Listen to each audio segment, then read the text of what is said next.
In the Kuban region of the USSR, on the shore of the Azov Sea, 40 kilometers from the city of Yeisk, there is a small fishing village located around a group of grain elevators. It is called Periprava. My husband soon began receiving wages and rations. I began teaching reading and writing to the village children. Periprava didn't have school, and even half of the adults were illiterate. Since I did this for free, the students would sometimes bring me fresh fish or a pitcher of milk as payment. We decided to visit my mother-in-law in Yeisk. As a present, we brought along several of our turkeys. At night, they would sleep in the fruit trees in the yard, while those that needed more room would fly over the fence, walk across the square, and perch themselves on the cornices of what was then still the Staropokrovsky church. There was still plenty of bread in this city, and although there was a city bakery, this is not where people bought their bread. Most of the bread was made by the housewives themselves. This wonderful bread was baked from the finest flour, fragrant with the pinkish crust. The authorities began a food rationing program. They distributed ration cards, and soon the people began forming lines for bread. The famine had not yet begun, and the factories and plants were still working. Workers continued to receive their wages, some buying bread on the black market at 3 times the regular price. As yet, no one we knew was dying from hunger. The city was beginning to experience unemployment.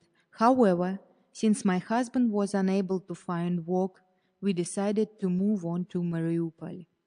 My husband found a job as well as food rations of 1 kilo of bread per day for himself, 400 grams for the children, and 200 grams for me. We were now receiving almost an entire loaf of bread, although half-baked and heavy as a rock. Since there was no other food, it was usually consumed in one sitting. When the ration cards needed to be changed, there was no food for several days. The marketplace had become almost empty of goods. A dirty piece of lard costs a ruble here, so does a medium-sized potato. And there is no cabbage. How can Russians survive without borscht?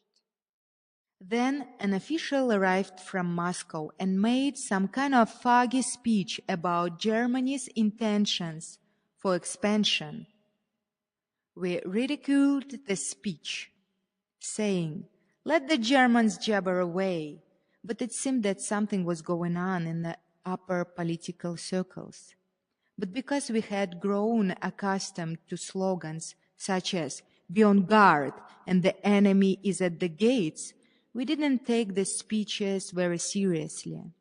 Most of us just waited for the obligatory lectures to end so that we could go home. Then the announcement was made to the entire civilian population that because of strategic considerations and the experience in other cities, we had to begin digging anti-tank trenches at a distance of a rifle shot from the city. To execute this order, the entire populace, regardless of age and sex, was needed, anyone capable of holding a shovel. The city was soon surrounded by the Germans, beginning with the small contingent of motorcycle units that set up their machine guns on the hill. They continued to arrive by tanks and to clear the town of all retreating Red Army soldiers. This didn't take very long, and soon things calmed down.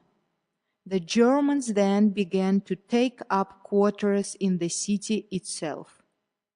Up to now, the Jews had been left alone and walked about freely, although the authorities were keeping track of them. On a certain day, old man Gorlin, who had been a neighbor, came knocking on my door and informed us that the Germans had ordered the Jews to pack up their belongings and prepare to leave. It was difficult to believe that they would shoot down 7,500 people for no reason. But several days later, they were executed and buried in those same trenches that we had dug around the city before the Germans arrived. A vile, inhuman, and criminal act had taken place in history. Several people died in our building. The Jews had been killed, and the yard became empty. My children and I were sent to Germany. At the Mariupol station, we said goodbye to everything that had been dear to us, and we said goodbye forever. The railway car was filled to the limit, and the doors were bolted shut with a padlock. One of the men in the prison was a German soldier, a deserter.